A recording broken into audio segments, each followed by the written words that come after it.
Hola a todos, muy buenas tardes, bienvenidos a Serenity Market. Se les habla José Luis Cárpatos y esta es nuestra crónica de cierre de la sesión de hoy, jueves 17 de febrero. Empezamos a grabar a las 16:47 y a estas horas pues tenemos la pantalla con todas las bolsas teñidas de rojo, con bajadas bastante notables. Hemos tenido un inicio de sesión en Europa pues con un intento de subida bastante claro, pero en el momento en que han empezado a surgir de nuevo malas noticias sobre Ucrania, pues hemos vuelto a tener problemas. Por cierto, que como pueden ver el futuro del DAX ha vuelto a fracasar en la media de 200. Lleva muchos intentos y cada vez que llega ahí pues se da la vuelta. Pero si ponemos el gráfico de 5 minutos, pues podemos ver cómo el inicio de la sesión no ha estado mal. Ahí ha estado aguantando. Posteriormente han empezado a surgir noticias de que había muchos incidentes. Bueno, ya en la apertura ya se ha abierto con gap a la baja y lo que ha pasado después es que se ha cerrado el gap. Pero al principio aquí ya había noticias de que había incidentes en el este de Ucrania, echándose las culpas unos a otros, los rusos a los ucranianos y los ucranianos a los rusos. Pero aquí ya había incidentes, el mercado lo ha intentado, pero las noticias cada vez salían peores, con declaraciones de von der Leyen, por ejemplo, diciendo que Rusia había poco más o menos que simulado una retirada y que la retirada era falsa porque, según ellos, había más tropas de las que se encontraban en ese lugar antes. También desde Estados Unidos se repetía sin parar que esa retirada era ficticia, que la invasión estaba cercana, que había problemas de todos los colores, y lo que lo ha terminado de liar, a partir de las 2 de la tarde, como vemos aquí, ha habido un trayazo bastante importante y ya desde entonces pues no se ha vuelto a recuperar el mercado. Es cuando se ha sabido que se ha expulsado de Moscú a la segunda persona más importante dentro de la embajada norteamericana en Moscú. Vamos, se ha expulsado al adjunto, al embajador. Esto, pues lógicamente, también traerá consecuencias diplomáticas. A estas horas siguen reportándose incidentes. Acabamos de ver en toda la prensa generalista cómo Borrell decía que se habían iniciado bombardeos en el este de Ucrania, literalmente. En fin, lo que está el mercado es de nuevo en un marco bajista, porque las cosas son como son y estamos dentro de un marco bajista, en un marco donde el verdadero problema no es este que estamos comentando, sino los problemas con la Reserva Federal y compañía, la inflación y demás. Esto, desde luego, que no favorece en nada y aumenta las complicaciones. Todos estos movimientos bélicos en Ucrania pues han causado que no solo la bolsa europea está bajando, como vemos, tras todas esas vueltas que hemos comentado al principio, menos 1% de caída en Europa y muy lejos de los máximos del día, realmente muy lejos. Y como decía, esto también pues ha llevado al resto de bolsas. De hecho, Wall Street está cayendo mucho más. Menos 1,44% el SP500, ya una bajada de un cierto calado. Menos 1,70, menos 1,80 en este momento el Nasdaq y menos 2% las pequeñas compañías del Russell, que habían estado en estos días algo mejor que las grandes compañías, pero como vemos, hoy se están poniendo al día. Como suele ser habitual cuando hay incidentes graves en Ucrania, los bonos están recuperándose, el bono americano a 10 años se resiste a romper la resistencia de rentabilidades del 2% y se ha vuelto a meter en el 1,96% en este momento, con subidas bastante importantes. Y también es importante decirlo, sin aplanar ni desaplanar curvas.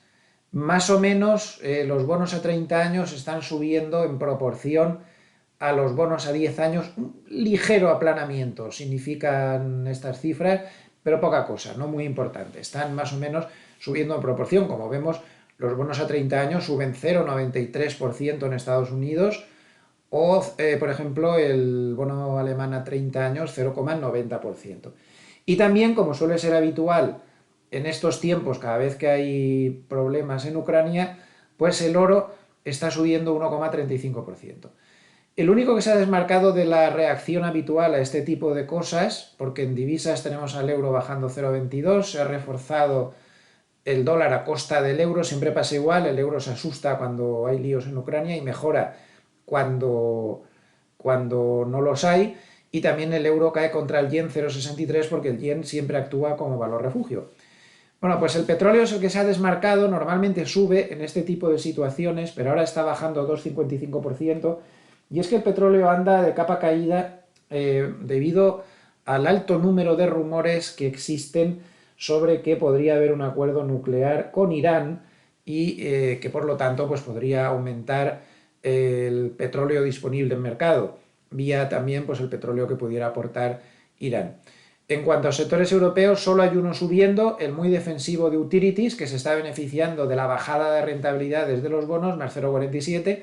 Evidentemente los bancos se ven perjudicados por la bajada de rentabilidades, menos 1,86.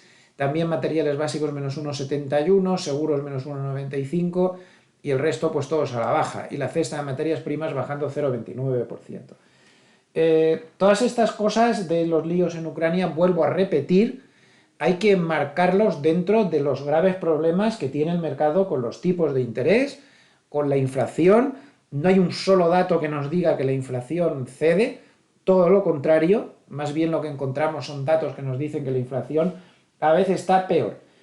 Dentro de este marco hemos visto hoy cosas muy preocupantes como las agresivas declaraciones de un analista de Credit Suisse que tiene mucho predicamento en el mercado, Zoltán Pozsar, que ha dicho que esto se está yendo tanto de las manos, el tema de la inflación, y ha tenido mucha repercusión este comentario, que esto se está yendo tanto de las manos que él cree que ya la única solución que tiene Estados Unidos para parar esta locura de inflación, recuerden que como dijo Harnett este fin de semana, Estados Unidos tiene más inflación que México, no por mucho, pero tiene más que México. Cuando México, evidentemente, pues es un país que económicamente no está en la misma liga, ¿no?, de países muy desarrollados como puede ser Estados Unidos.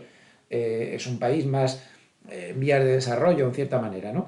¿Cómo puede ser que se tengan las mismas inflaciones? Claro, el problema está en que, como dijo Harnett, México tiene unos tipos de interés en consonancia con esa inflación, con lo cual su situación de inflación está equilibrada con unos tipos al 5,5 y la inflación al 7,1. Está más o menos por dentro del equilibrio, pero es que Estados Unidos está con tipos cero y con inflación del 7,5%. Claro, esto es insostenible. Entonces, como decía este analista de Credit Suisse, ya no les va a bastar con las subidas de tipos, salvo que sean muy agresivas, y dice, esto es la primera vez que lo veo, y ya verán cómo hay más que se van a apuntar a este carro, que la única solución que tiene la Reserva Federal para ponerle una especie de calmante intravenoso, ¿no?, a la inflación es deflactar agresivamente los activos que más inflados están, como por ejemplo la vivienda, como por ejemplo las bolsas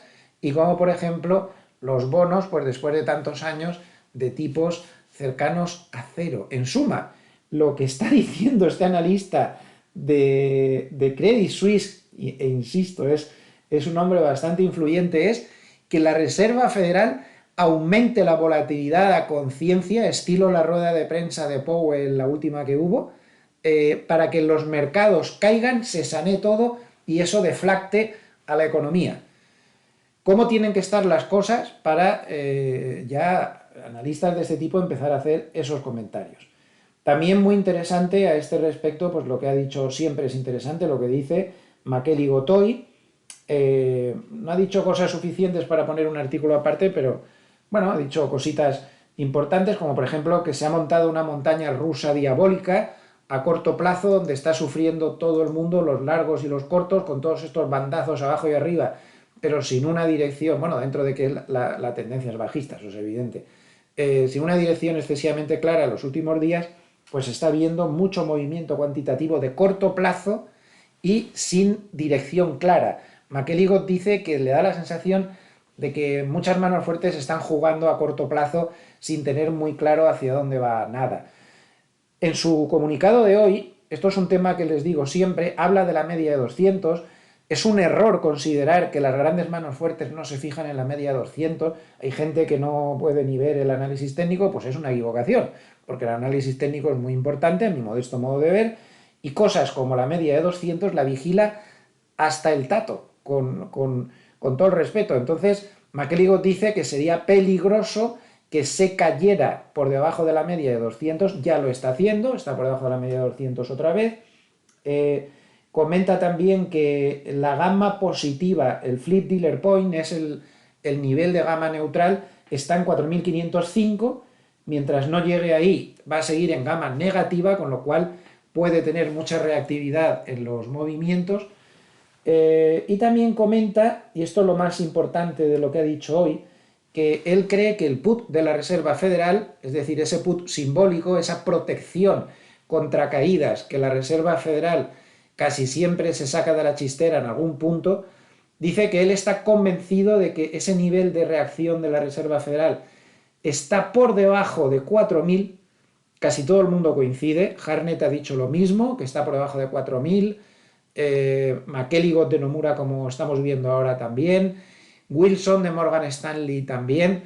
Y según qué analista de Goldman Sachs, no todos, pero según qué analista, también están reconociendo que la Reserva Federal no va a mover un dedo por mucho que caigan las bolsas y no cae al menos por debajo de 4.000. Y ahí hay divergencia de opiniones, hay quien habla de 3.800, 3.900, 3.700, en fin, por ahí por esa zona. Pero esto es muy importante que lo tengamos en cuenta. El put de la Reserva Federal está muy lejos de que se active. Pero McElligott dice que, por otro lado, no nos equivoquemos y que sería utópico esperar cambios por encima de 4.700, 4.800 en el SP500, porque si llegara la bolsa ahí, está convencido de que la Reserva Federal vería el cielo abierto para ser extremadamente agresiva tanto en sus declaraciones como en sus hechos, sin temor a cargarse demasiado el mercado. Sería un regalo para la Reserva Federal que llevaran esto hasta aquí arriba, porque puede dar mucha candela con mucho margen entonces hasta el 4.000, con lo cual él cree que es físicamente imposible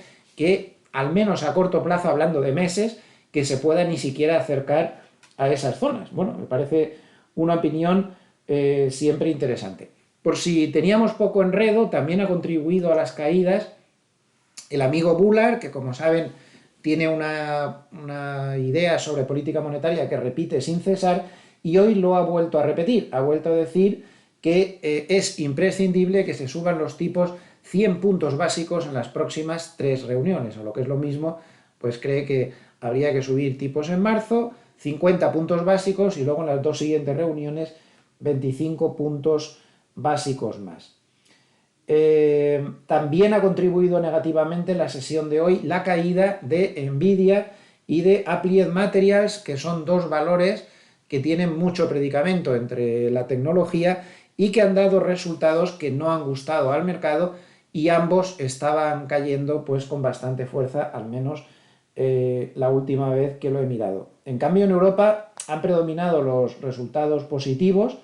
Durante la mañana subía mucho Carrefour, Commerzbank y también RWE, después de dar buenos resultados. Ahora ya pues todo se está enfriando con esta caída generalizada en Wall Street, que nos está contagiando a los demás. Interesante cómo Goldman ha cambiado de opinión. Hasta ahora eran de los más alcistas y decían que las subidas de tipos de interés por parte de la Reserva Federal estarían entre 4 o 5 este año, y hoy ya han cambiado de opinión, ya han pronosticado 7 subidas para este año, que es lo mismo que estaban diciendo otros, como por ejemplo Harnett, que fue el primero que se atrevió. Muchos comentarios sobre la encuesta de la Asociación Americana de Inversores Individuales que se ha publicado hoy. Aquí pueden ver, por ejemplo, no he tomado el autor, ya lo siento, el número de alcistas en la encuesta de la Asociación Americana de Inversores Individuales. Como vemos, el número de alcistas es tremendamente bajo, están en un extremo de sentimiento negativo. Aquí en el gráfico no se ve, pero es el menor sentimiento desde el año 2016.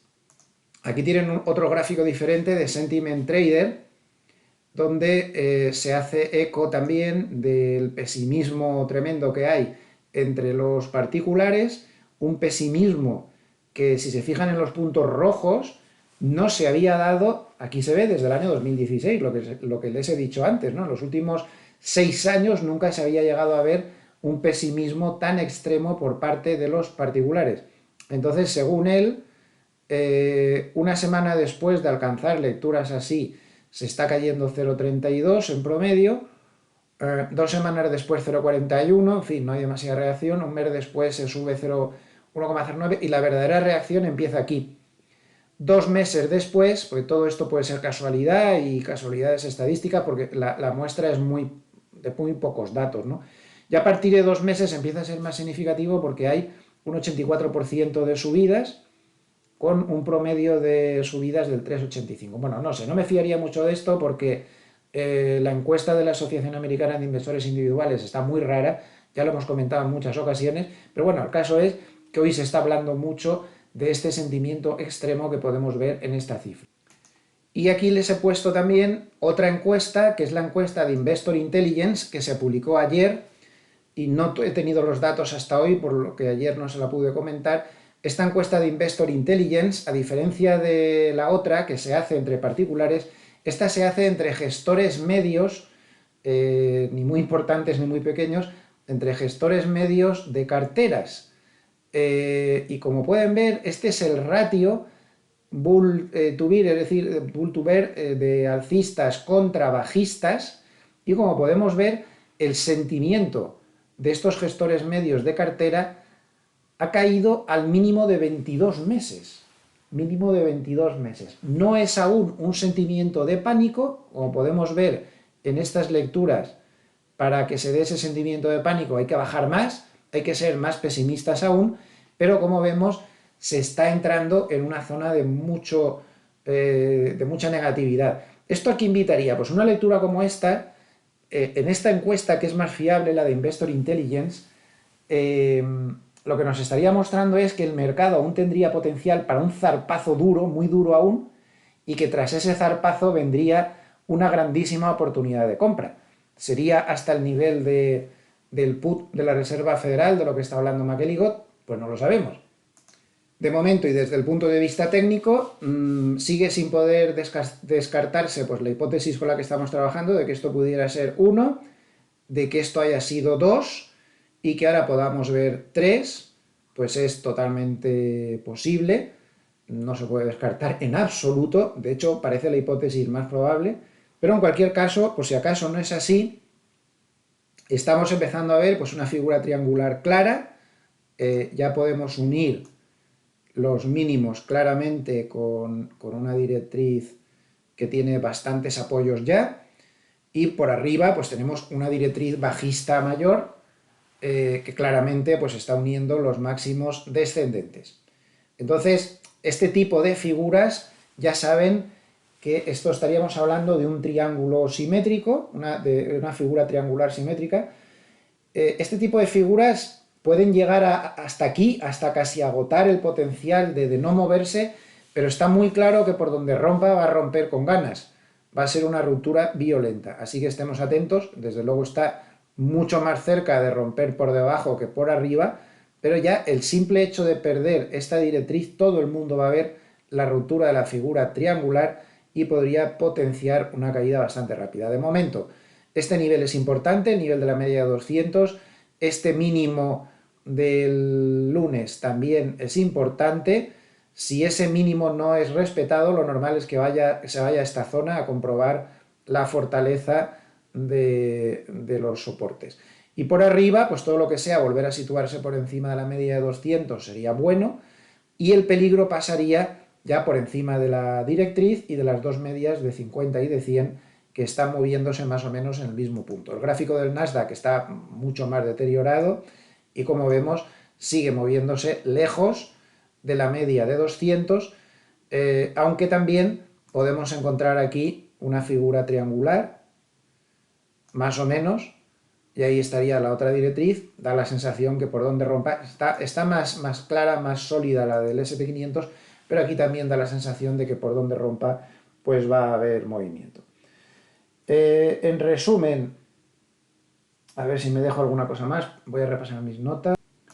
Bueno, pues no hay nada más. Como decía, en resumen, pues un mercado que vuelve a estar muy nervioso por las noticias de que la tensión en Ucrania está subiendo mucho, lo cual está propulsando al alza también los valores refugio, como los bonos, como el yen japonés o como el propio oro, que está subiendo el 1,5%. Además, resultados que no han gustado de algunas tecnológicas y ese problema de fondo de una Reserva Federal que está muy perdida con el tema de la inflación y que no se puede permitir el lujo de dar un solo paso atrás por mucho que eso le cueste una caída del mercado. El put de la Reserva Federal cada vez estamos más, todo el mundo de acuerdo en que está algo por debajo de los 4.000 puntos del SP500. Muchas gracias y que pasen una buena tarde.